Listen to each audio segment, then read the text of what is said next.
नमस्कार साथियों, स्वागत है आपका अपने परिवार बीके क्लासेज में। मैं ज्ञानेंद्र धारिया आशा करता हूं कि आप सब स्वस्थ और मस्त होंगे और अपनी स्टडी को अच्छे से एंजॉय कर रहे होंगे। दोस्तों, जैसा कि आपको पता है कि हमने एसएससी जीडी के लिए मैपिंग की क्लासेस शुरू कर चुके हैं और उसी में हमने नॉर्थ अमेरिका को क्लियर कर चुके हैं और हमारा साउथ अमेरिका की भी एक क्लास कंप्लीट हो चुकी है। और साउथ अमेरिका से संबंधित कुछ मोस्ट इंपोर्टेंट चीज़ें हैं जिनके बारे में आज हम चर्चा करने वाले हैं। हालांकि वो चीज़ें क्या हैं, वो ऐसे नोट पॉइंट है जहाँ से एग्जाम में सीधे सीधे क्वेश्चन पूछे जाते हैं। उन नोट पॉइंट के ऊपर हम चर्चा करने वाले हैं। देखिए, आज की जो क्लास होने वाली है, आज की क्लास ऐसी नहीं है कि मैं आपको कुछ इसमें कंटेंट समझाऊंगा। आज की क्लास पूरी तरह से रटन विद्या के ऊपर आधारित है। लेकिन क्या होगा, यदि आप उनको मैप के माध्यम से देख लेंगे तो शायद वो आप उनको नहीं भूल पाएंगे, क्योंकि हम क्या कर रहे हैं, हम बचपन से इन चीज़ों को पढ़ते आ रहे हैं। लेकिन क्या हुआ, आज तक हमारी चीज़ें याद नहीं हो पाई, इन पॉइंट को हम आज तक याद नहीं कर पाई। उसको कहीं ना कहीं एक रीज़न ये भी है। वो रीज़न क्या है, देखिए, क्योंकि हम क्या करते हैं, किताबों को बैठ करके रटना शुरू कर देते हैं। हम नहीं देखते किताब के आधार पर कौन सा बिंदु कहाँ पर आधारित है, कौन सा बिंदु किस मैप के ऊपर स्थित है। तो ये गलतियाँ करते हैं हम कहीं ना कहीं। तो देखते हैं दोस्तों कौन से हमारे टॉपिक होने वाले हैं।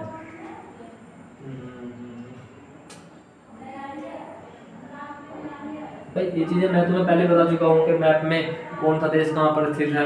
ये चीज़ें तो मैंने तुम्हें पहले बताई हैं। लेकिन आज जो चलने वाले हैं, हमारे कुछ मोस्ट इम्पोर्टेंट चीज़ें हैं जो हमारी इस क्लास में छूट गई थी।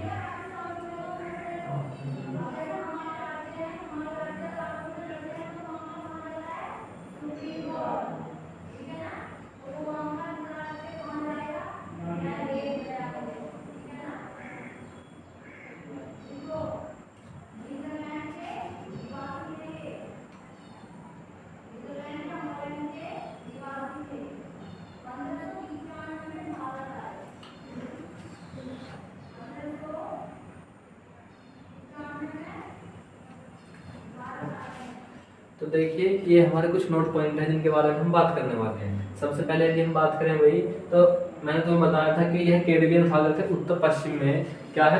कैरिबियन सागर से कहाँ गिरा हुआ है नॉर्थ अमेरिका? उत्तर पश्चिम दिशा में गिरा हुआ है। सीधे सीधे एग्जाम में क्वेश्चन आएगा कि नॉर्थ अमेरिका की लोकेशन के ऊपर क्वेश्चन आते हैं। सॉरी, साउथ अमेरिका की हम बात कर रहे हैं। साउथ अमेरिका के लोकेशन के ऊपर क्वेश्चन आते हैं कि कोई एक कंटिनेंट मैप के ऊपर कहाँ दर्शाया गया है। देखिए, ये क्या है, ये हमारा ग्लोब है, ये हमारा ग्लोब है। तो इस ग्लोब पर नॉर्थ साउथ अमेरिका कहाँ स्थित है, किस बिंदु पर स्थित है, यहाँ से एग्जाम में क्वेश्चन आते हैं। तो मैंने तुम्हें सबसे शुरुआती क्लास में बताया था कि भैया साउथ अमेरिका जो है हमारा, इस तरह से बना हुआ है, इस तरह से बसा हुआ है। और यहाँ पर क्या है, ये कैरिबियन सागर है। इस बिंदु पर कौन सा सागर बताया था मैंने तुम्हें? कैरिबियन सागर। इस बिंदु पर यहाँ पर क्या बताया था मैंने तुम्हें? अटलांटिक ओशियन बताया था भाई, अटलांटिक ओशियन। ये वाला जो ऑप्शन था यहाँ पे क्या था? प्रशांत महासागर था। तो इस लोकेशन के ऊपर क्वेश्चन आते हैं। ये वाला क्वेश्चन कौन था जो नीचे वाला था? ये था कैप हॉर्न। यहाँ पर एक बिंदु है जिसका नाम है भाई कैप हॉर्न। और इसी साउथ अमेरिका के नीचे जो एक बिंदु यहाँ पर पाया जाता है, ये यहाँ पर, उसे कहते हैं फोकलैंड द्वीप समूह। वो किस देश का अंग है, आप मुझे बताएं। मैंने सबसे शुरुआती क्लास में उस बिंदु के ऊपर बताया था कि भैया ये बिंदु साउथ अमेरिका का अंग है। लेकिन इस बिंदु पर कब्जा किसका है? इस बिंदु पर कब्जा है ब्रिटेन यानी इंग्लैंड का। और इसी कारण क्या है, ब्रिटेन में इन लोगों का विवाद चलता रहता है। तो इस लोकेशन के ऊपर एग्जाम में क्वेश्चन आते हैं। देखिए, सीधी सीधी लोकेशन यहाँ पर लिखी हुई है कि यह कैरिबियन सागर से उत्तर पश्चिम में गिरा हुआ है। क्योंकि आपको पता है ऊपर वाली साइड कौन सी होती है? नॉर्थ होती है। ये वाली वेस्ट। यदि हम बात करें यहाँ की, तो ये कौन से जाएगी? साउथ, ये ईस्ट। तो यही बात है यहाँ पर लिखी हुई है जो मैंने तुम्हें यहाँ बताई कि उत्तर पश्चिम में कहाँ गिरा हुआ? कैरिबियन सागर। उत्तर पश्चिम में कहाँ गिरा हुआ? कैरिबियन सागर में। और आपका अटलांटिक महासागर से उत्तर पूर्व में। अब देखिए, उत्तर पूर्व ये वाला भाग यहाँ तक भी कौन सा आता है? अटलांटिक ओशन का अंग है। तो उत्तर पूर्व में किससे घिरा हुआ है? अटलांटिक ओशन से घिरा हुआ है। दक्षिण पूर्व में प्रशांत महासागर। देखिए, दक्षिण है और पूर्व, यहाँ तक भी कौन सा महासागर है? ये प्रशांत महासागर है। यदि आपने मैप को देख लिया तो ये जो चीजें आपको बोर्ड पर लिखी हुई नजर आ रही है ना, ये आपको बहुत आसान लगने लगेंगी। क्या लगने लगेंगी भैया? ये चीज आपको बहुत आसान लगने लगेगी कि भैया ये जो मैंने पहले ही बता दिया, इसमें कोई नई बात होता है नहीं। लेकिन हाँ, यदि आपने मैप को नहीं देखा और डायरेक्ट इन चीजों को पढ़ने बैठ गए तो क्या होगा, ये चीज आपको बहुत हार्ड लगने लगेंगी। आप कहोगे भैया चीज तो बहुत हार्ड है, हमारी समझ में कुछ नहीं आ रहा, क्या करें क्या ना करें। तो क्या होगा, आपने रटने की कोशिश करी नहीं करी। यदि आप जेस को रटने की कोशिश करेंगे तो शायद बैकफुट पर आकर खड़े हो जाएंगे, लेकिन यदि आप स्मार्ट तरह से करेंगे, जेस को स्मार्ट तरह से क्लियर करने की कोशिश करेंगे तो शायद कर ले जाएंगे। दूसरा बिंदु देखिए यहाँ पर, यह अटलांटिक और प्रशांत महासागर के बीच में है। तुम्हें बताया नहीं था मैंने सबसे शुरू में ही। देखिए कहाँ पर, किस बिंदु पर है, अटलांटिक और प्रशांत महासागर के बीच में। मैं आपको इसकी लोकेशन यहाँ पर दिखाऊंगा। भाई कहाँ चले गए हमारे साउथ अमेरिका, इसमें शायद इस क्लास में होगा। ये देखिए वही तो बातें लिखी है यहाँ पर कि अटलांटिक ओशन और पैसिफिक ओशन से घिरा हुआ है। ऊपर कहाँ है, अटलांटिक ओशन, यहाँ पर क्या है, पैसिफिक ओशन। आप मुझे बताएं घिरा हुआ क्या नहीं है, पूरी तरह से अटलांटिक ओशन और पैसिफिक ओशन से घिरा हुआ है। इसमें कौन सी नई चीजें मैंने आपको वहां पर बता दी। तो क्या है, मैप को ध्यान रखिए, क्वेश्चन करते चले जाइए।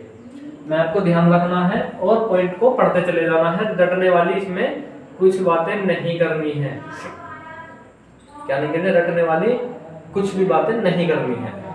अब आता है, यह पनामा के स्थल डमरू मध्य है। ये बिंदु आता है पनामा के स्थल डमरू मध्य है और भैया के माध्यम से उत्तरी अमेरिका से जुड़ा हुआ है। अब देखिए स्थल डमरू मध्य है, स्थल डमरू मध्य आप मुझे बताएं पनामा का कहां पर स्थित है। तो यदि मैं आपसे बात करूं, मैंने तुम्हें दिखाया था अभी थोड़ी देर पहले भी, भाई ये क्या है, चलो कहां गए हमारे साउथ अमेरिका। इसमें आपने देखिए यहाँ पर एक बिंदु है, पनामा देश है। यहाँ पर भी, यहाँ पर एक देश है जिसे कहते हैं पनामा। कौन सा, यहाँ पर एक देश है पनामा नाम है उसका। यहाँ पर क्या नाम है उस देश का नाम, पनामा। उस पनामा में एक नहर है, पनामा नहर, पनामा नहर। यहीं पर एक पनामा स्थल डमरू मध्य है जिसके माध्यम से किससे जुड़ा हुआ है, ये नॉर्थ अमेरिका। इस वाले भाग से किससे जुड़ा हुआ है, नॉर्थ अमेरिका से जुड़ा हुआ है। क्या, साउथ अमेरिका। तो यही तो बातें हैं जो इस मैप में दिखाई गई है, वही तो मैंने तुम्हें वहां पर बताई। तो क्या कुछ इसमें अलग चीजें हैं, आप कहोगे भैया नहीं है, तो सारी बात आपको वही बता रहे जो मैप में छिपी हुई है। तो उन मैप में छिपी हुई बातों को क्या करना है, जो बातें इस मैप में छिपी हुई है उन सब पॉइंट के बारे में हम चर्चा करेंगे।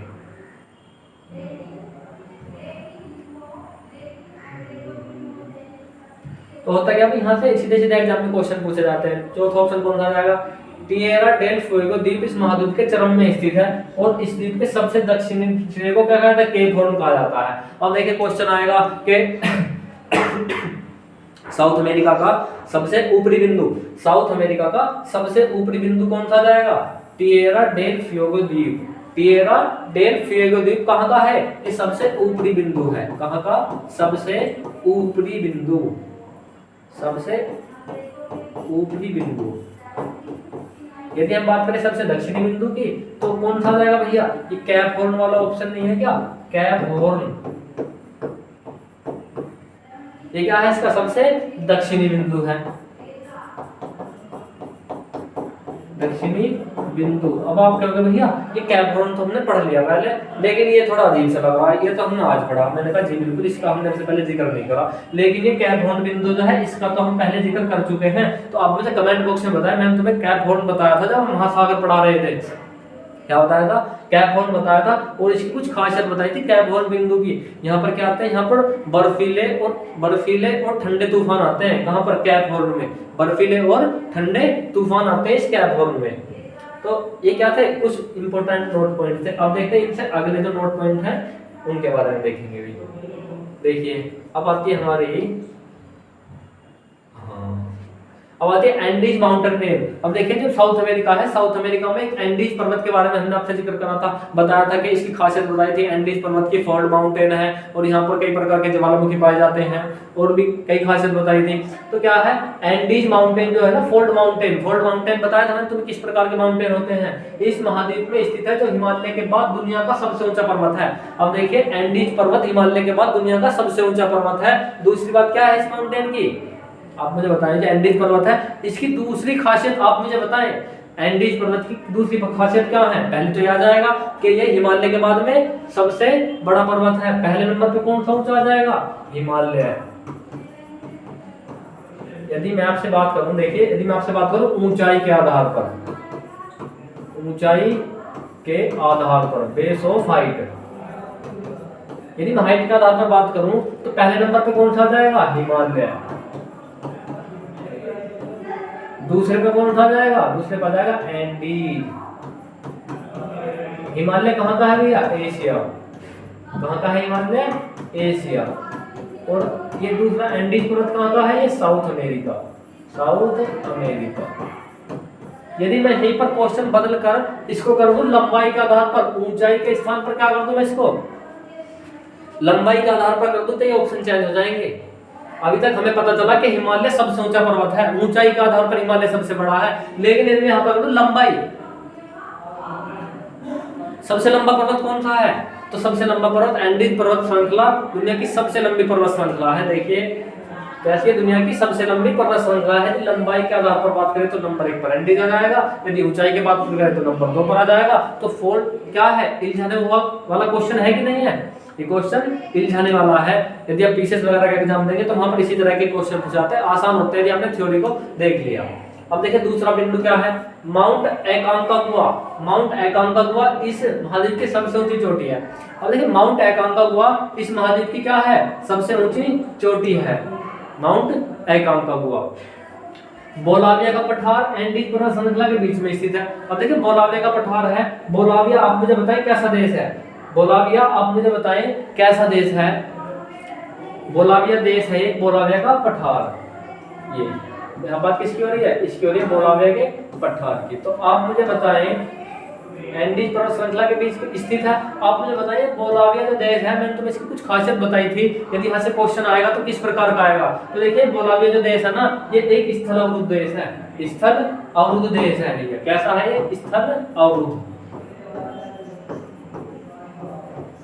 मतलब इस देश की सीमा ना बोलाविया की किसी भी समुद्र को नहीं स्पर्श करती। इस बोलाविया देश की सीमा किसी भी समुद्र को स्पर्श नहीं करती। तो ये बोलाविया कैसा देश है, बोलाविया एक स्थल अवरुद्ध देश है। आप मुझे बताएं बोलाविया से अलग दूसरा स्थल अवरुद्ध देश कौन सा है, कमेंट बॉक्स में बताना है कि बोलाविया से अलग जो साउथ अमेरिका का स्थल अवरुद्ध देश है वो कौन सा है। तो तीसरा बिंदु हमारा यहाँ से कंप्लीट हुआ। अब आता है हमारा माउंट कोटोपैक्सी। माउंट कोटोपैक्सी इस महाद्वीप में स्थित है जो दुनिया का सबसे ऊंचा सक्रिय ज्वालामुखी है। तो आप मुझे बताएंगे कि सक्रिय ज्वालामुखी क्या क्वालिटी होती है, क्या होती है सक्रिय जो होता है हमारा ज्वालामुखी, क्या क्वालिटियां होती है उसकी, और ज्वालामुखी उत्पत्ति के कारण क्या होते हैं। जो ज्वालामुखी उत्पत्ति होती है उसके कारणों के बारे में आप मुझे बताएं। मैंने तो बताया था जब प्लेटें एक दूसरी प्लेट से टकराती हैं तो एक प्लेट क्या होती है दूसरी प्लेट के नीचे चली जाती है, जिस कारण वो प्लेट क्या होती है मैग्मा के रूप में बदल जाती है। और वहां पर क्या होता है स्पेस कम होता है, स्पेस कम होगा तो वो लावा किधर मूव करेगा, वो ऊपर की तरफ मूव करना शुरू कर देगा। तो इस तरह से इसका निर्माण होता है ज्वालामुखी का। तो माउंट कोटोपैक्सी जो है वो साउथ अमेरिका का सबसे ऊंचा और सक्रिय ज्वालामुखी। देखिए पहली क्वालिटी तो क्या है इसकी, ये सबसे ऊंचा है, सबसे ऊंचा है। और दूसरी क्वालिटी इस ज्वालामुखी की क्या है, दूसरी क्वालिटी है ये सक्रिय भी है। सक्रिय मतलब इसमें निरंतर लावा बाहर आ रहा है। पहली क्वालिटी क्या हुई, ऊंचा है, दूसरी सक्रिय है। तो यहाँ से एग्जाम में सीधा सीधा क्वेश्चन पूछा जाएगा। तीसरा आएगा इक्वेडोर की राजधानी क्विटो। अब देखिए जो इक्वेडोर है उसकी राजधानी है क्विटो।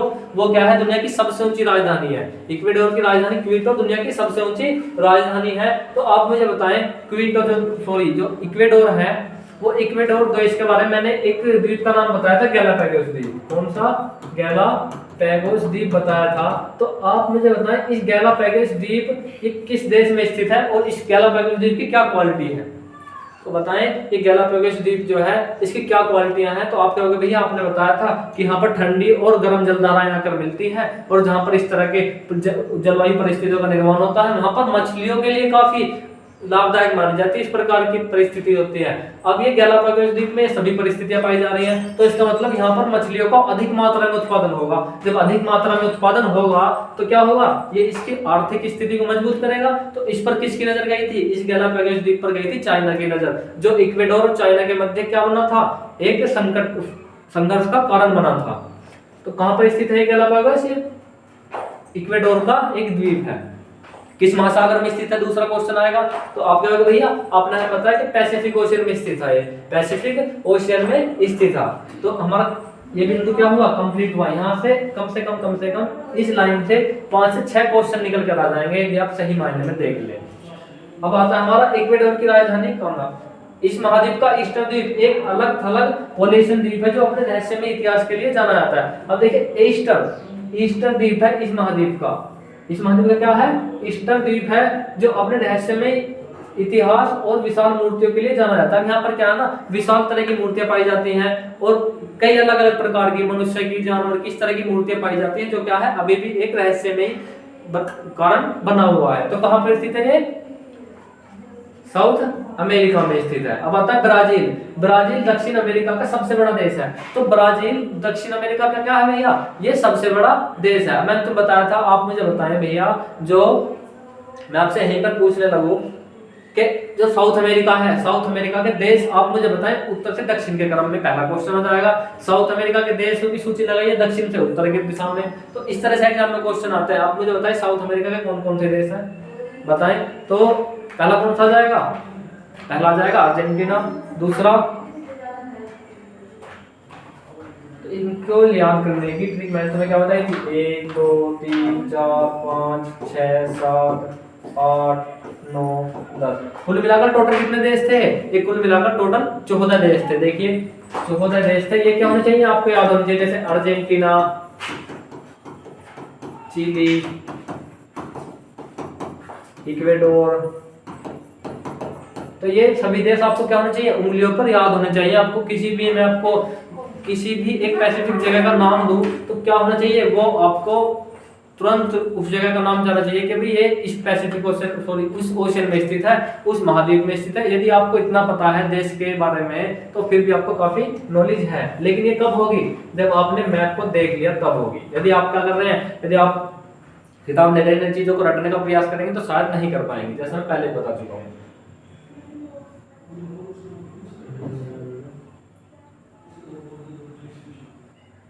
अब देखिए अमेजन नदी, ये कर चुके थे। ब्राजील दक्षिण अमेरिका का सबसे बड़ा देश है। इस बिंदु को हम कर चुके थे। ब्राजील दक्षिण अमेरिका का सबसे बड़ा देश है। देखिए मैं आपको इसको मैप पर दिखाऊं ब्राजील को, तो आप स्वयं बोलोगे कि भैया हमारे तो पास सही है, ब्राजील दक्षिण अमेरिका का सबसे बड़ा देश है। देखिए आपको यहाँ पर नजर आ रहे होंगे 14 देश। कितने? 14 देश आपको यहाँ पर नजर आ रहे होंगे। तो आपको ये हरा वाला स्थान जो है, ये रेड लाइन के अंदर आपको देश दिख रहा है, इसका नाम है ब्राजील। ब्राजील देश है। तो ये मैप पर सबसे बड़ा नजर आ रहा है। इसका मतलब नंबर 1 का सबसे बड़ा देश कौन है? ब्राजील। दक्षिण अमेरिका का सबसे बड़ा क्षेत्रफल के आधार पर देश कौन सा?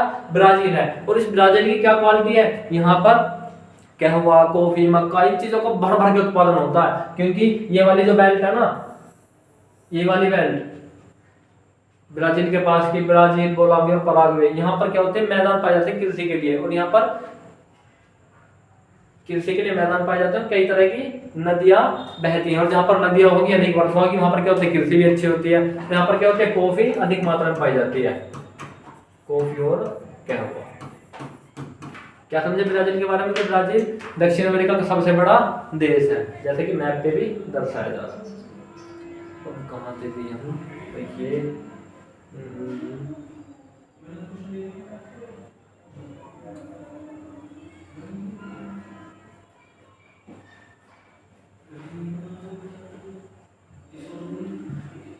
अब आती है इसकी प्रमुख नदियां। प्रमुख नदियों के बारे में पहले चर्चा कर चुके हैं। पराग्वे, उरुग्वे, पराना, नील नदी, अमेजन नदी।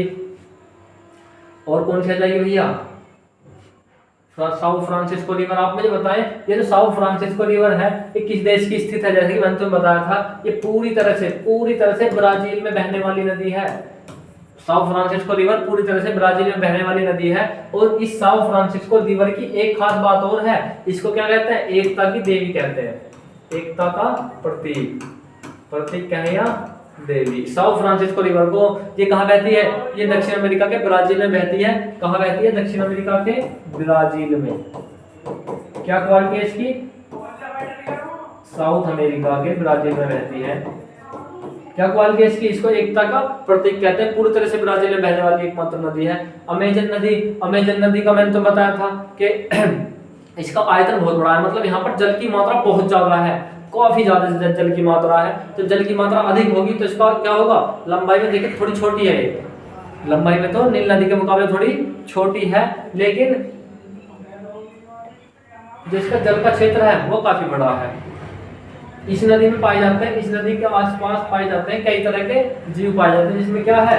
एक जीव का नाम है एनाकोंडा। ये क्या है? सांप की प्रजाति है। सांप की प्रजाति को कहाँ पाया जाता है? ब्राजील में अमेजन नदी के बेसिन में ये एनाकोंडा नामक जीव पाया जाता है। इसकी क्या है? प्रजाति है। पराग्वे नदी किस देश में बहती है? मैंने तुम बताया था पराग्वे, पराना और कौन सी? Uruguay river.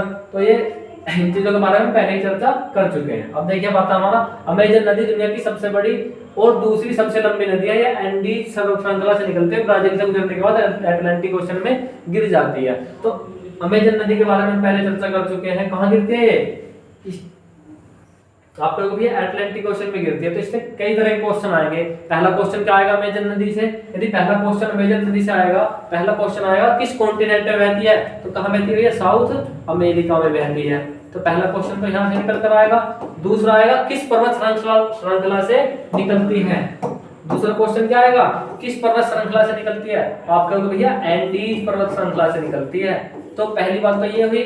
दूसरी ये, तीसरी आ जाएगी कि भैया कहां पर गिरती है? किस महासागर में गिरती है? आपको भी अटलांटिक ओशन में गिरती है। तो नंबर 3 पॉइंट कौन था? Atlantic ocean. अब देखना है किस तरह के क्वेश्चन बनेंगे। अटलांटिक ओशियन में गिरती है। तीसरा पॉइंट यहाँ से निकल कर आएगा। यदि आपसे पूछे कि अमेजन रिवर जो है, अमेजन रिवर जल के आयतन के आधार पर, अमेजन रिवर जल के आयतन के आधार पर दुनिया की कौन सी नदी है? आप कहोगे भैया इसका तो बेसिन बहुत बड़ा है अमेजन रिवर का, तो यहाँ पर वर्षा होती रहती है इसके बेसिन में, तो बहुत सारी इसकी सहायक नदियां भी हैं। इसका मतलब यहाँ पर जल बहुत अधिक पाया जाता है। जल के आयतन के आधार पर सबसे बड़ी है। कैसी है? सबसे बड़ी है आयतन के आधार पर। आयतन, जल के आयतन के आधार पर सबसे बड़ी रिवर है अमेजन रिवर। और लंबाई के आधार पर कौन सी है? आप कहोगे भैया ये यहाँ से निकली, एंडीज पर्वत श्रृंखला से निकली और पैसिफिक ओशन उसमें अटलांटिक ओशन में गई, मतलब इसकी लंबाई तो अधिक नहीं है। तो लंबाई के मामले में कौन से नंबर किए गए? ठीक है, चौथा पॉइंट हमारा यहाँ से आया। तो लंबाई के मामले में कौन सी है भैया? दूसरे नंबर की रिवर है। कौन सी?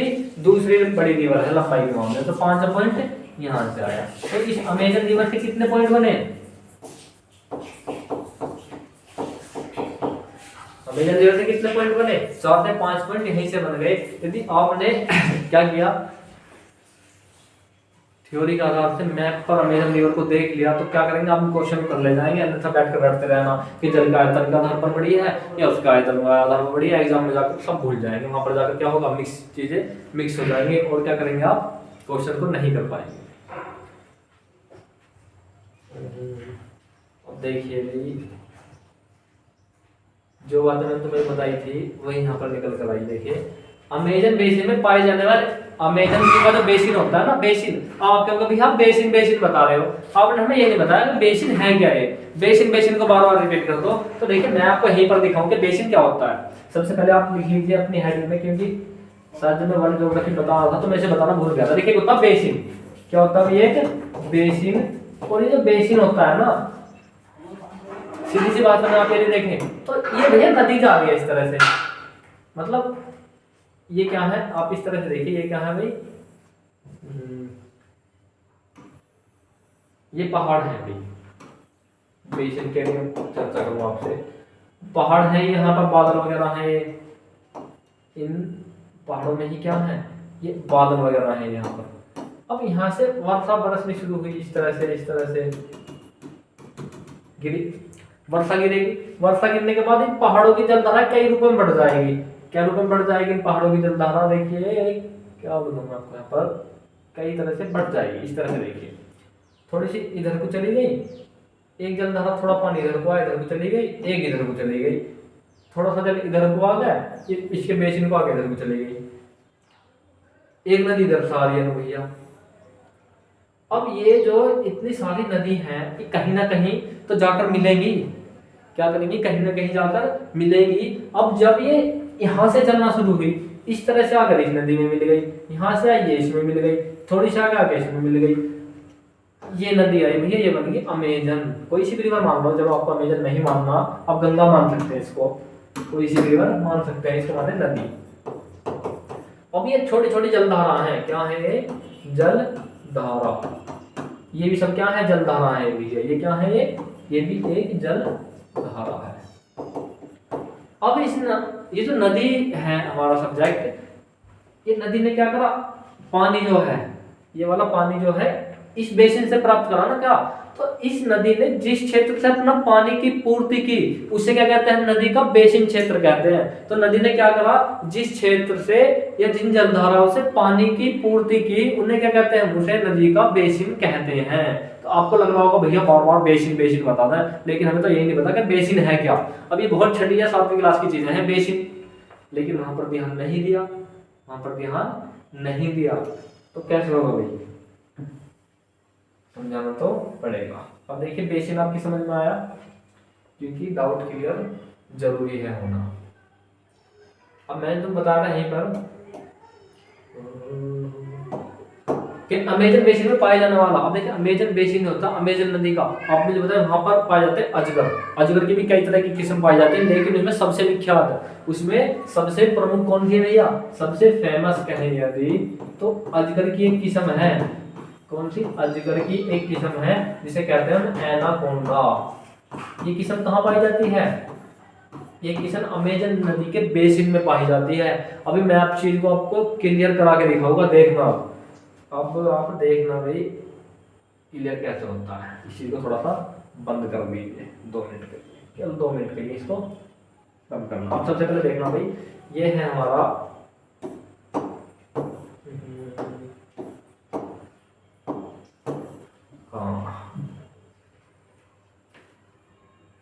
सबसे पहले चित्र इस तरफ देख लीजिए। ये क्या है, पृथ्वी है, पृथ्वी पर 0 डिग्री लाइन है भैया, मकर रेखा,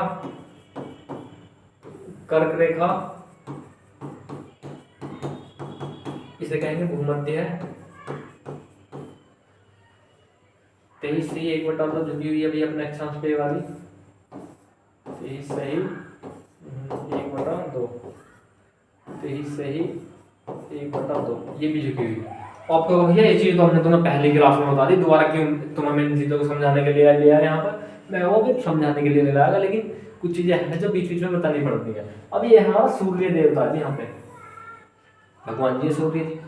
अब इस तरह से है भैया हमारे सूर्य जी। अब हुआ क्या, यहाँ से रोशनी पड़ रही है भैया, इस पर लगातार निरंतर मात्रा में रोशनी पड़ रही है।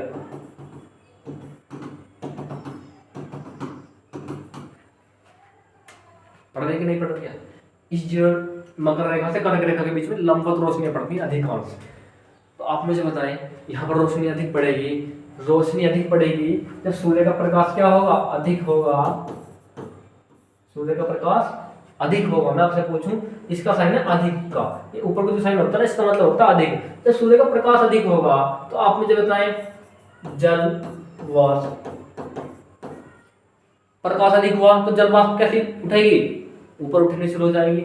जब देखिए प्रकाश अधिक होगा सूर्य का, मैं आपसे ये पूछूं कि प्रकाश अधिक होगा सूर्य का तो क्या होगा, जल वाष्प भी बढ़ेगी। आप कहोगे भैया यार तुमने तो वो पढ़ा रहे थे तुम, और इसमें तुम कंसेप्ट पढ़ाना शुरू कर दिए, चीजें कितनी जरूरी होती हैं। अब जल वाष्प बढ़ेगा तो जल वाष्प ऊपर जाएगा तो किस चीज का निर्माण होगा, बादल का निर्माण होगा।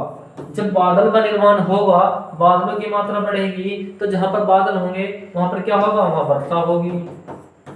देखना ये काम किस तरह से आगे बढ़ता चला जाएगा। वहां पर क्या होगी, वर्षा होगी। वहां वर्षा हुई भैया, जहां वर्षा होगी वहां पर कैसी होगी, अनेक तरह की वनस्पति पाई जाएंगी। वनस्पति कैसी होगी,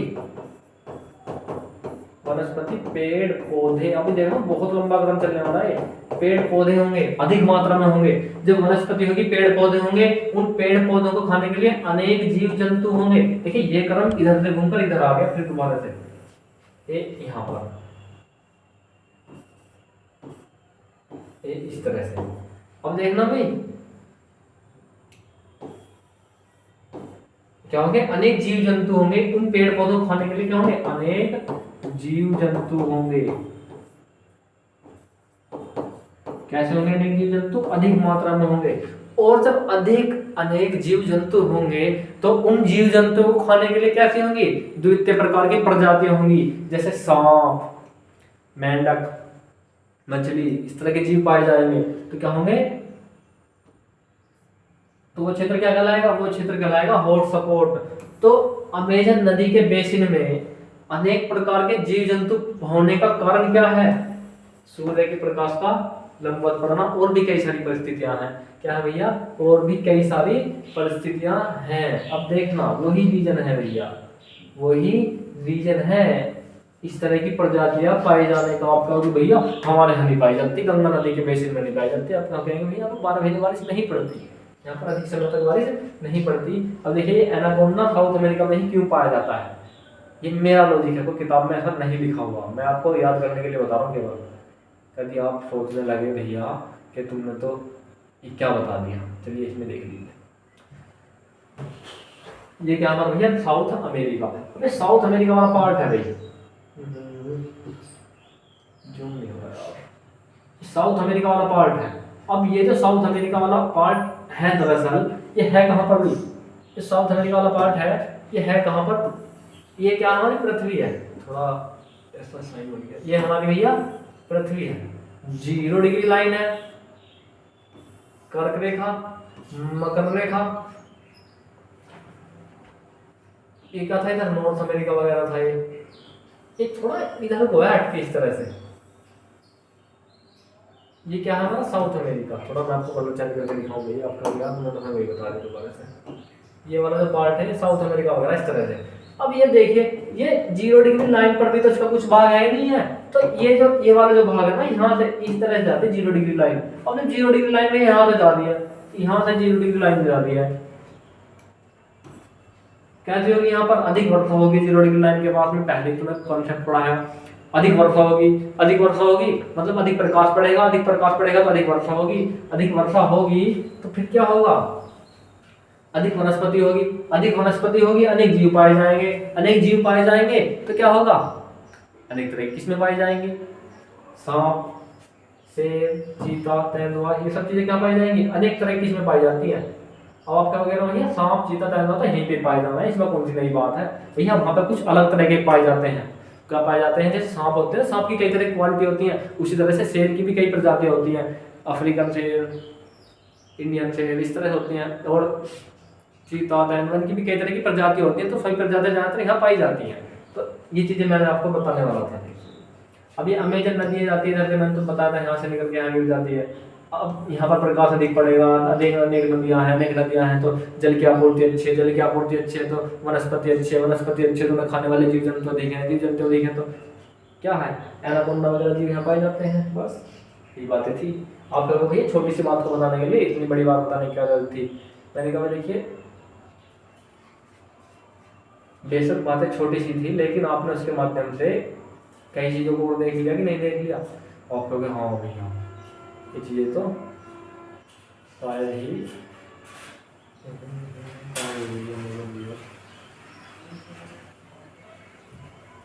ये थी क्या, नहीं ये नहीं थी, हाँ ये था।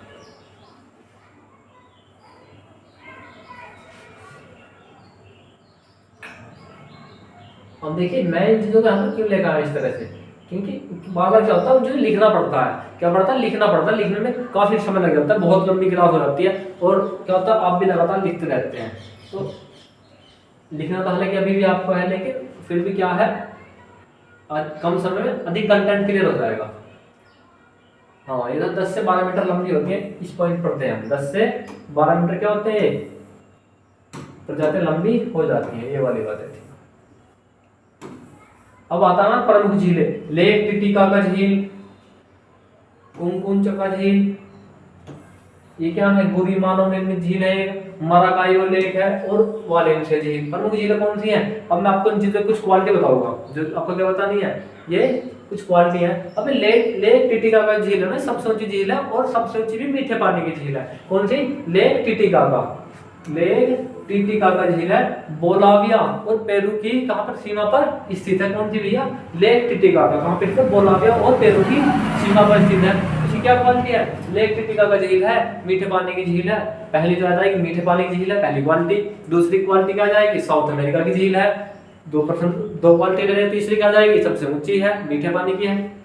और क्या जाएगा, साउथ अमेरिका की, साउथ अमेरिका सबसे ऊंची मीठे पानी की झील है, लेक टिटिकाका झील है। कहां पर, बोलाविया। बोलाविया कैसा देश है, बोलाविया की स्थलरूप देश है, और कहां पर स्थित है, बोलाविया और पेरू की सीमा पर स्थित है। अब ये Maracaibo lake, Maracaibo lake, Maracaibo lake कहाँ की है? ये भैया है आपकी वेनेजुएला, वेनेजुएला की झील है मराकाइबो। मराकाइबो लेक क्या है? इसके बेसिन में तेल पाए जाते हैं, तेल के भंडार पाए जाते हैं। और वेनेजुएला जो तेल के मात्रा में दुनिया का सबसे बड़ा देश कौन सा है? वेनेजुएला, लेकिन फिर भी गरीब है। उसके बारे में हम चर्चा करेंगे बाद में, क्यों गरीब है वो। और देखिए प्रमुख आते हैं जलप्रपात, ये आपको देख लेना, इसके बारे में मैं तुम्हें ऐसा तो नहीं कि यहाँ पर कोई कंसेप्ट लगा बताऊँ, ऐसा कहना नहीं है। मैं तो यहाँ पर कंसेप्ट लगा बताऊंगा कि यहाँ पर 0 डिग्री लाइन है, यहाँ कर्क रेखा है, मकर रेखा, जो जलप्रपात जहाँ पर है वो आपको है ही है। इसमें कुछ इंपॉर्टेंट है, जैसे देखिए कौन सा मैं आपको बताऊँ। एक तो ये वाला इसमें इंपॉर्टेंट जलप्रपात है, ये आपको याद कर लेना है। और कई तरह के हैं, जैसे देखिए वही एंजल जलप्रपात सबसे इंपॉर्टेंट है इसमें, एंजल जलप्रपात। और आप अपने हिसाब से देख लीजिएगा, क्योंकि इसमें कुछ ऐसी चीजें नहीं है जो मैं यहाँ पर आपको कंटेंट लगाकर बताना शुरू करूँ। सबसे ऊंची नौगम्य झील, ये सबसे ऊंची नौगम्य झील, मतलब यहाँ पर क्या करते हैं? नौगम्य का मतलब नाव वगैरह चलाई जाती है। नौगम्य झील कौन सी है? सबसे ऊंची लेक टिटिकाका झील है। और भाई है कहाँ पर? ये मैंने बताया था, बोलाविया और पेरू की सीमा पर स्थित है, सीमा पर बोलाविया पठार पर स्थित है। एंजल्स फॉल गुयाना के पठार पर स्थित दुनिया का सबसे ऊंचा झरना है। और लेकिन पठार के बारे में, जैसे देखें गुयाना का पठार हुआ आपका, और कौन सा बोलावे का पठार हुआ, इनके बारे में भी चर्चा करेंगे कहाँ पर स्थित है, क्योंकि ये चीज आपको परेशान करने होंगे। भैया बोलावे का पठार आपने बता दिया, लेकिन ये नहीं बताया है कहाँ पर, कोई दिक्कत नहीं, हम बताएंगे चीज को है कहाँ पर स्थित। जलवायु, इस महाद्वीप में 7 प्रकार की जलवायु पाई जाती है। भूमध्य रेखीय जलवायु, ये कॉन्सेप्ट समझने वाला है, लेकिन नंबर 19 का जो कॉन्सेप्ट है ये तुम्हें समझ लेना है। 19 वाला कॉन्सेप्ट है, ये तुम्हें अच्छी तरह से देख लेना है, क्योंकि यहाँ से क्या है समझने वाली चीजें हैं। इस महाद्वीप में 7 प्रकार की जलवायु पाई जाती है। भूमध्य रेखीय जलवायु, समाना प्रकार की जलवायु, प्रेरित जलवायु, उष्णकटिबंधीय जलवायु, मरुस्थलीय जलवायु, भूमध्य रेखीय जलवायु, समशीतोष्ण जलवायु। इनमें से देखिए एक तो भूमध्य रेखीय, दूसरी कौन सी आ जाएगी? उष्णकटिबंधीय है, तीसरी आ जाएगी भूमध्य रेखीय जलवायु, समशीतोष्ण जलवायु। तो इन 3 को तो मैं आपको अभी क्लियर करने वाला हूँ। यदि आपने वर्ल्ड ज्योग्राफी को देख रखा है, पहले भी समझा है, तो इन चीजों को आप समझ जाएंगे। देखिए इन चीजों को आप क्या करेंगे, समझ जाएंगे। समझने वाली चीज है इसमें जलवायु। अब शायद जलवायु आपने देख लिया तो शायद ही आप इस क्वेश्चन को छोड़ पाए। पृथ्वी थी भैया हमारी 0 डिग्री लाइन, कर्क रेखा, मकर रेखा, 66 से 1 दक्षिणी, 66 से 1 उत्तरी पोल, उत्तरी पोल, साउथ पोल। आप लोग भैया हम तो इतना परेशान हो गए, बार बार तुम हमारे सामने इन पोल वगैरह बुला कर रख दो, लेकिन ये क्या है, जरूरी है थोड़े से। ये मकर रेखा है, ये क्या है, ये कर्क रेखा है, ये 66 रही 1/2 दक्षिणी है, उत्तरी 66 से 1/2 दक्षिणी। अब देखना भाई, सबसे पहले ये वाली कौन सी थी? उष्ण कटिबंधीय है, ये वाली जलवायु थी यहाँ पर। मतलब यदि इस क्षेत्र में कोई प्रकार की जलवायु आ रही है ना, तो वो कैसी होगी? वो उष्ण कटिबंधीय होगी। इन चीजों को अभी क्लियर कराऊंगा आपके सामने। ये कौन सी थी? उष्ण कटिबंध। मतलब यदि कोई भाग इस वाले भाग में आ रहा है, उसे कहेंगे हम उष्ण कटिबंध। यहाँ से लेकर के यहाँ तक यदि किसी भाग में आ रहा, क्या कहते हैं? उष्ण कटिबंध कहते हैं भैया, उष्ण कटिबंध कहते हैं। अब आता हमारा ये वाला, इसे कहेंगे शीतोष्ण कटिबंध, शीतोष्ण कटिबंध। कौन सा कहेंगे? शीतोष्ण कटिबंध। ये वाला पार्ट है, इसे कहेंगे शीत कटिबंध।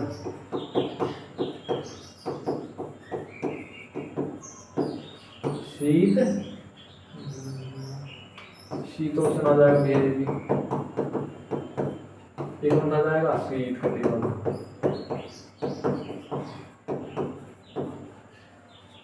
अब जो साउथ अमेरिका का ये वाला भाग, जो भूमध्य रेखा के पास में है, अमेजन नदी के आसपास वाला भाग, उसे कहते हैं उष्ण कटिबंधीय भाग। जो थोड़ा नीचे को आ रहा है, चिली, अर्जेंटीना वगैरह वाला भाग, या फिर बोलाविया, पेरू, बोलाविया और इक्वेडोर वाला थोड़ा सा ऊपर है वो, तो पराग्वे वाला भाग जो है, उरुग्वे, पराग्वे, वो आता है ना शीतोष्ण कटिबंध में। अर्जेंटीना, चिली का कुछ भाग तो कहते हैं शीत कटिबंध में आएगा, कुछ भाग, ज्यादा पूरा नहीं, कुछ भाग आएगा। तो ये वाली क्या हुई? ये यदि कोई क्षेत्र इन लाइन के बीच में पड़ रहा है, तो उनका नाम इसी के आधार पर रख दिया जाता है। जैसे देखिए क्या है, यहाँ पर बताया गया कि भैया इस महाद्वीप में 7 प्रकार की जलवायु पाई जाती है। पहले भूमध्य रेखा जलवायु है, सवाना प्रकार की जलवायु, प्रेरित जलवायु, उष्णकटिबंधीय जलवायु, मरुस्थलीय जलवायु, भूमध्य रेखा जलवायु, समशीतोष्ण जलवायु। समशीतोष्ण बताने में तुम्हें यदि उस क्षेत्र पड़ रहा है तो उसे क्या कहेंगे, उसे समशीतोष्ण कहेंगे। आज का भूमध्य रेखा जलवायु, भूमध्य रेखा जलवायु यदि 0 डिग्री लाइन के पास वाला कोई क्षेत्र है, किसी क्षेत्र से 0 डिग्री लाइन गुजर के चली गई, उसे कहते हैं भूमध्य प्रकार की जलवायु कहते हैं। अब आता है उष्णकटिबंधीय बताने, मैंने तुम्हें समशीतोष्ण बता दिया। अब आता है हमारा मरुस्थलीय जलवायु। मरुस्थलीय जलवायु अपना राजस्थान है, राजस्थान है। मरुस्थलीय में जलवायु कितने प्रकार की होती है, मरुस्थलीय जलवायु भी कई प्रकार की होती है। देखिए एक तो कोई मरुस्थल कैसा है, कोई मरुस्थल ठंडा है, कोई मरुस्थल कैसा है भैया, कोई तो ठंडा मरुस्थल है,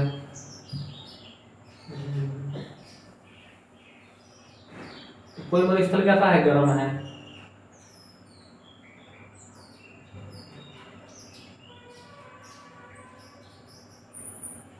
मरुस्थलीय जलवायु। अब मैंने तुम्हें 2 वे बताए थे, यहाँ पर क्या बताए थे, 2 मरुस्थल बताए थे इस महाद्वीप में। आप मुझे बताएंगे कहाँ पर थे वो 2 मरुस्थल। मैंने तो बताया था पहला तो कहाँ पर था, पहला था भैया आपका अर्जेंटीना और चिली। पैटागोनिया और अटाकामा 2 मरुस्थल बताए थे। चलो मैं आपको यहीं पर बता दूं, शायद बोर्ड खुल जाएगा। पहला कौन सा था, अटाकामा, दूसरा कौन सा था, पैटागोनिया। अटाकामा और पैटागोनिया 2 मरुस्थल ने बताए थे मैंने तुम्हें। अटाकामा मरुस्थल, पैटागोनिया मरुस्थल ठंडा मरुस्थल है, ठंडा मरुस्थल है। दुनिया का शुष्क मरुस्थल कौन सा, पैटागोनिया, शुष्क मरुस्थल है, ठंडा और शुष्क मरुस्थल है। तो ये मरुस्थल ने बताए थे। तो इन मरुस्थलों के पास में पाई जाने वाली जलवायु कैसी होगी, मरुस्थलीय जलवायु कही जाएगी। तो जलवायु शायद आपको क्लियर हो चुकी होगी। अब देखिए अनेक प्रकार के जानवर क्या पाए जा रहे हैं भैया, अनोखे जानवर यहाँ पर नजर आ रहे हैं। जैसे कैंगर शिकार का सबसे बड़ा पक्षी है, रिया उड़ान रहित पक्षी जो बहुत तेज दौड़ सकता है, एनाकोंडा जीनस यूनिट के बड़े सांपों का समूह है। मतलब क्या है, बड़े सांपों का समूह, इनके बारे में मैंने तुम्हें बता दिया था। आर्मडिलो चींटी खाने वाला प्यूमा, शेर परिवार का क्रूर जानवर। देखिए शेर पर आपको लगा प्यूमा, वो प्यूमा पता नहीं क्या है यार, मैं तो बता रहा क्या क्या बता रहे हैं, कौन कौन से जानवर होता है। तो यहाँ से क्वेश्चन आते हैं, इस टेबल से क्वेश्चन आएगा उठ के।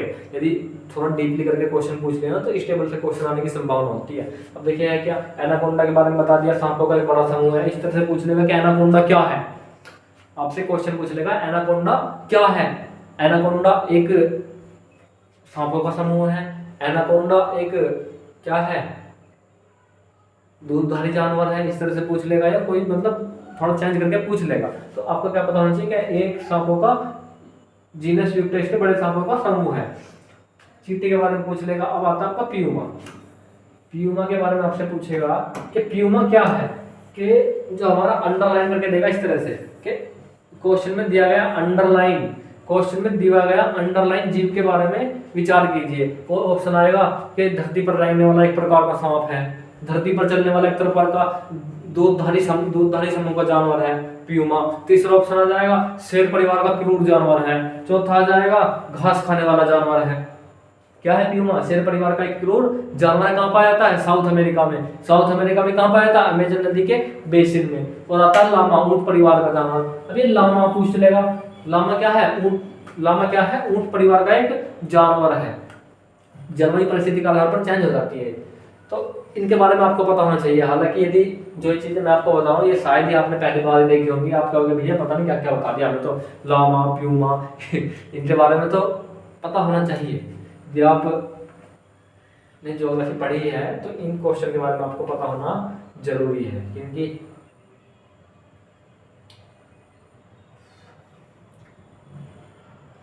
अब देखिए पश्चिमी तट में भूमध्य जलवायु का क्षेत्र अर्जेंटीना के मैदानी और ब्राजील पूर्वी तट और अमेरिका घने हिमालय वाला क्षेत्र है।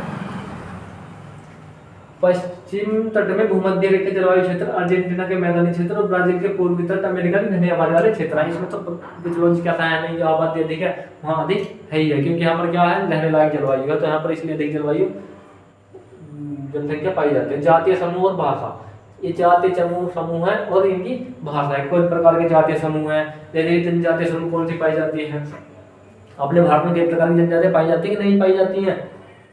जैसे थार जनजाति है, और कौन सी है, शहरीय जनजाति है, और भी कई प्रकार की जनजातियां हैं, वो जनजाति है।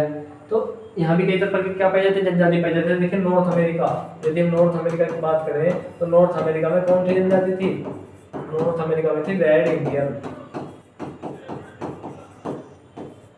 नॉर्थ अमेरिका में कौन सी पाई जाती थी, रेड इंडियन समूह की जनजाति पाई जा रही थी। मूल निवासी को रेड इंडियन कहा जाता है। यहाँ कई मिश्रित नस्लें भी पाई जाती है, जैसे मैस्टी जो भारत पेलस यूरोपीय यानी बाहरों के प्रकार की नस्ल के पाए जाते हैं।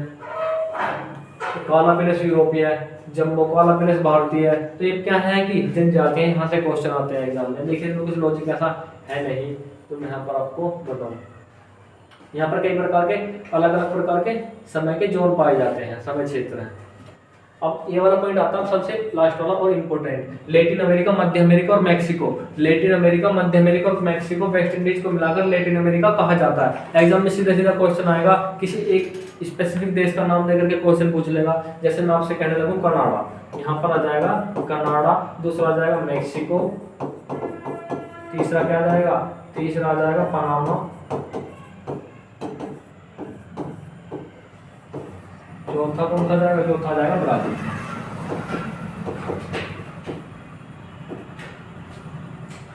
क्वेश्चन ऐसा आएगा कि निम्नलिखित देशों में से उस देश के बारे में बताइए जो क्या है, जो लैटिन अमेरिकी देश नहीं है। क्या नहीं है, लैटिन अमेरिका का देश नहीं है। आप कहोगे भैया तो हमें सारे से इनमें से कौन सा नजर आ रहा, ये दो देश तो हमें उत्तरी अमेरिका के नजर आ रहे हैं, तीनों ये तीनों देश तो कहाँ के, उत्तरी अमेरिका के नजर आ रहे हैं। और ये ब्राजील जो है दक्षिण अमेरिका का। तो आप यहाँ पर क्या करेंगे, गलत कर ले जाएंगे। लेकिन मैंने तुम्हें बताया कि मैक्सिको, पनामा, ब्राजील और कौन सा बेलीज, होंडुरस, निकारागुआ, ये सब देश कहाँ के हैं। इन सब देशों के लिए एक जगह ज्वाइंट किया जाए तो ये लैटिन अमेरिकी देश कहे जाते हैं, क्योंकि यहाँ पर काफी समय तक पुर्तगालियों का कब्जा रहा था। उनकी भाषा क्या थी, लैटिन। इसी कारण इन देशों की भाषा कौन सी पाई जाती है, लैटिन भाषा पाई जाती है। तो इसका ऑप्शन कौन सा हो जाएगा, कनाडा। कनाडा कैसा नहीं है, कनाडा एक लैटिन अमेरिकी देश नहीं है।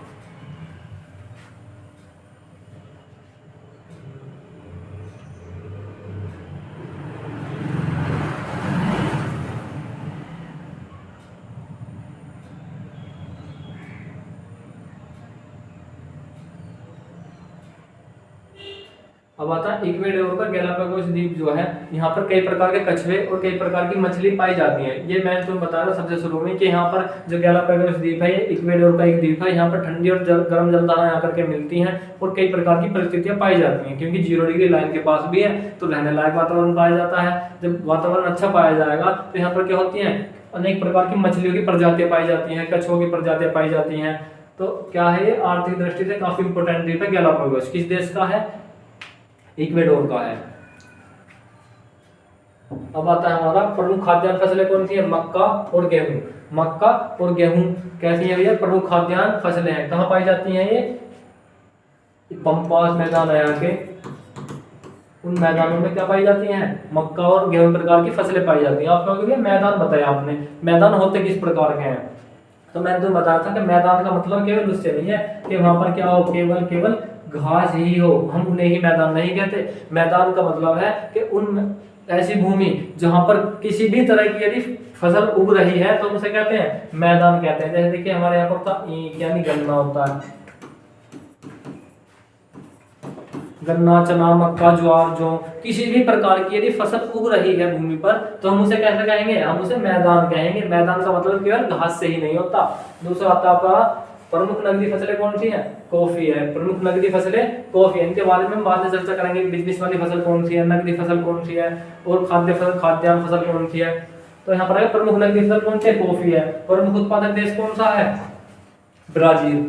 ब्राजील, कोलंबिया, इक्वेडोर दुनिया में कॉफी के सबसे बड़े उत्पादक देश है, जो मैंने तुम्हें पहले बताया था। ब्राजील, कोलंबिया, इक्वेडोर दुनिया में कॉफी के सबसे बड़े उत्पादक देश है। अब देखिए ब्राजील, कोलंबिया, इक्वेडोर, आप क्या बोलोगे भैया ये सब चीजें किताबों में लिखी हुई हैं, लेकिन कुछ इंपॉर्टेंट चीजें ऐसी बताओ जो हमें याद करके लेना है। तो मैंने तुम्हें बताया कि भैया जो कॉफी का पौधा होता है ना, कॉफी के पौधे के लिए अधिक गर्मी की जरूरत पड़ती है। किसकी, अधिक गर्मी की जरूरत पड़ती है, अधिक वर्षा की जरूरत पड़ती है, मतलब अधिक टेम्परेचर, अधिक वर्षा। तो कहाँ पाया जा रहा, ये भैया ये तीनों देश तुम बताओ, ब्राजील, कोलंबिया, इक्वेडोर, ये 0 डिग्री लाइन के पास में है नहीं है, ब्राजील, कोलंबिया, इक्वाडोर, तीनों देश 0 डिग्री लाइन के पास में। इसका मतलब अधिक गर्मी पड़ रही है, और जब अधिक गर्मी पड़ेगी तो अधिक वर्षा भी होगी 0 डिग्री लाइन के पास में। तो कॉफी के पौधे की क्वालिटी होती है ये।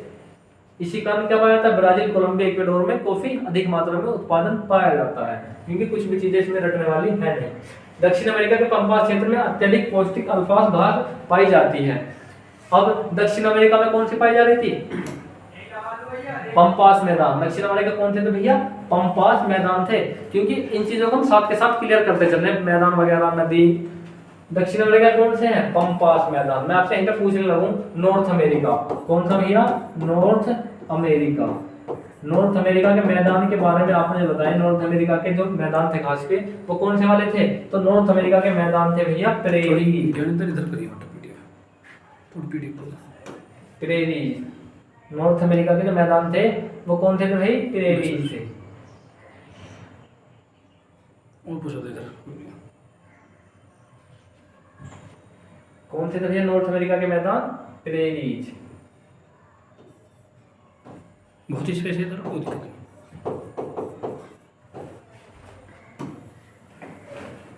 तो हम अपने कॉन्टिनेंट के साथ में क्या क्या क्लियर करते चल रहे हैं, हम अपने कॉन्टिनेंट के साथ में ही, जब हम कॉन्टिनेंट पढ़ रहे हैं उसी के साथ में क्या क्लियर करते चल रहे हैं। टॉपिक देखिए हमारा एक है, लेकिन हम उसके साथ में क्या क्लियर कर रहे हैं, हम उसके साथ में उसके देश की क्वालिटी क्लियर करते चल रहे हैं, किस देश, कौन सा देश कहाँ पर स्थित है, देश पढ़ते चल रहे हैं। प्लस में क्या कर रहे हैं, नदियाँ नाले पढ़ते चल रहे हैं। तीसरा, घास के मैदान। चौथा क्या आ जाएगा, पर्वत, पठार, औद्योगिक क्षेत्र,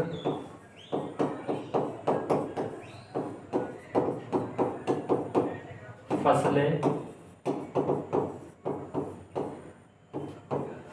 और एक टॉपिक इसके बीच में छुपा हुआ है वन, जो कि आप पढ़ जोगे लेकिन आपको भी पता नहीं चला कि भैया हमने इसमें वन भी पढ़ लिया। अब यहाँ के क्वेश्चन वन के किस प्रकार से आएंगे, वन के क्वेश्चन इस तरह से आएंगे कि भैया साउथ अमेरिका के किस भाग में सदाबहार वन पाए जाते हैं, सदाबहार वन साउथ अमेरिका के किस भाग में पाए जाते हैं। तो आप मुझे बताएं भाई, ये क्या है, हमारी पृथ्वी है, ये हमारी क्या है, पृथ्वी है, ये हमारी 0 डिग्री लाइन है। क्योंकि पूरी ज्योग्राफी पढ़ लेंगे, ये मैप हमारा पीछा नहीं छोड़ने वाला। कर्क रेखा है भाई, ये भूमध्य है, और ये कौन सी भैया, मकर।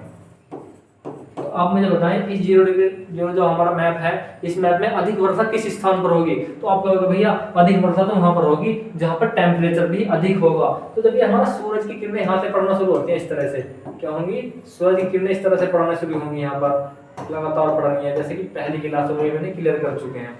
तो सूर्य किरणें मकर रेखा से कर्क रेखा के बीच में पड़ेंगी, तो क्या होगा, जलवाष्प के रूप में जल ऊपर उठेगा। जब जल ऊपर उठेगा तो क्या बनेगा, बादलों का निर्माण होगा, बादलों का निर्माण होगा तो वर्षा होगी, और वर्षा होगी तो क्या होंगे, जीव जंतु पाए जाएंगे, मतलब पौधे की किस्में कई तरह की पाई जाएंगी। क्योंकि जहां पर अधिक वर्षा होती है वहां पर क्या होते हैं, अनेक तरह के वन पाए जाते हैं, अनेक तरह के वन पाए जाते हैं। तो यही रीजन है इस वाली लाइन के पास में, कर्क रेखा से मकर रेखा के पास में सदाबहार वन पाए जाते हैं। आप देखना जो भारत का मैप है, वहां पर केरला, तमिलनाडु, यहाँ पर क्या है, सदाबहार वन पाए जाते हैं। क्योंकि ये चीजें कभी भी रटने वाली नहीं होती। आपसे एग्जाम में क्वेश्चन आए कि भैया निम्नलिखित में किस स्थान पर सदाबहार वन पाए जाते हैं, ऑप्शन आया हरियाणा, केरला, चौथा ऑप्शन आएगा जम्मू कश्मीर। तो क्या जम्मू कश्मीर में सदाबहार वन पाए जाएंगे या हरियाणा में, आप कहोगे भैया 0 डिग्री लाइन के पास में तो केरला है, इसका मतलब केरला में कैसे वन पाए जाएंगे, सदाबहार वन पाए जाएंगे। तो कई चीजें क्या होती हैं, हमें रटने वाली नहीं होती, हमें क्या करना, उनको अपने लॉजिक लगा करके ही सोल्व करना है।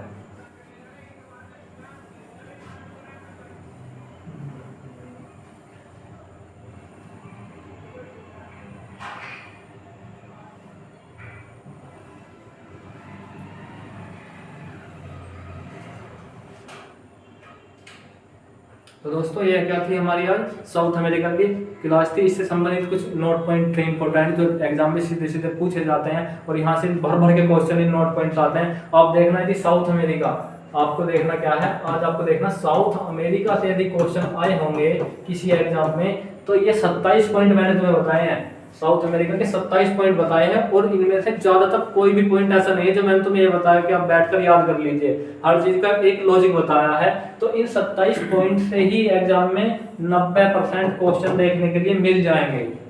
यदि साउथ अमेरिका से क्वेश्चन आएगा या तो देश से सीधा सीधा क्वेश्चन आएगा, इन 27 पॉइंट से सीधे सीधे एग्जाम में क्वेश्चन देखने के लिए मिल जाएंगे। तो दोस्तों आज की क्लास हमारी यहीं पर समाप्त होती है। जय हिंद, जय भारत।